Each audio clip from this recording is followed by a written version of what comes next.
On a Pierre Bénichou. Et je suis sûr qu'on se reverra très vite. Voilà, c'est un peu trop. Là, c'est un peu trop, mais bon, je les aime beaucoup. Et on commence avec la guerre des clones, puisque Microsoft vient de sortir un superbe ordinateur tout en un, ultra plat et tactile. Vous voyez la photo. Ça s'appelle le Studio Surface et ça coûte 3000 $. En gros, c'est un iMac avec un écran tactile au prix d'un iMac et demi.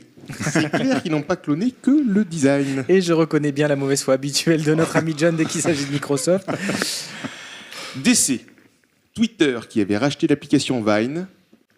En 2012, vous savez, l'appli pour créer des vidéos de 6 secondes qui avait vu naître le magicien Zach King en vidéo derrière nous, Ouais. vient d'annoncer sa mort. Enfin, la mort du service, évidemment. Ouais. Et justement, pour son enterrement, se sont précipités messieurs Periscope, YouTube et Madame Facebook Live, qui ont déjà réservé les premiers rangs, en pleurs évidemment. Alors attention. Actu toute chaude de ce matin. Il semblerait que Twitter croule sous les offres de rachat pour Vine et pourrait choisir donc de revendre plutôt que de fermer le service.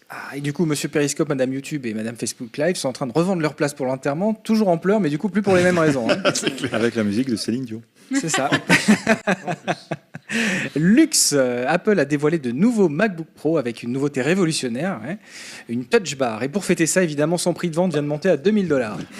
Pour ce prix, ils n'ont pu mettre la zone tactile que sur la seule première ligne du clavier. Les pauvres. Comme toujours, moins ils en mettent, plus ça nous coûte. Nostalgie. Toujours sur les nouveaux MacBook, vous n'aurez désormais plus le fameux son au démarrage. Le son mythique. Et d'ailleurs, ni la pomme qui s'allume derrière votre écran. Et ouais, on vient de vous le dire, moins ils en mettent, plus ça nous coûte. Voilà. Alors, lièvre et tortue, l'utilisation d'Internet sur mobile dépasse pour la première fois l'accès par ordinateur. Toute coïncidence avec le prix des nouveaux MacBook et du dernier Studio Surface de Microsoft ne serait pas fortuite.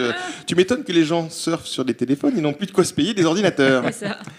Beg, Kiss, Bank va ouvrir un magasin de crowdfunding à Paris. Alors, un magasin de crowdfunding, remarque qu'il y a bien des banques en ligne, alors pourquoi pas, cette bonne guerre. Drogue, sur YouTube, des fans sortent une théorie en vidéo selon laquelle Breaking Bad serait le préquel de Walking Dead. Alors, je sais pas s'ils ont raison, ça c'est clair. Mais ce que je sais, c'est qu'ils ont dû s'envoyer de la mètre pour pondre des théories pareilles. Pas de bol. Eh oui, pas de bol. Après le Galaxy Note 7, ce sont les machines à laver de Samsung qui explosent, comme vous pouvez le voir. C'est véridique. On nous signale donc que l'ONU envisage d'envoyer des inspecteurs dans les usines du fabricant sud-coréen suspectés de transformer sans faire exprès tous les objets du quotidien en armes de destruction massive. Merci Samsung. Et fin des brèves.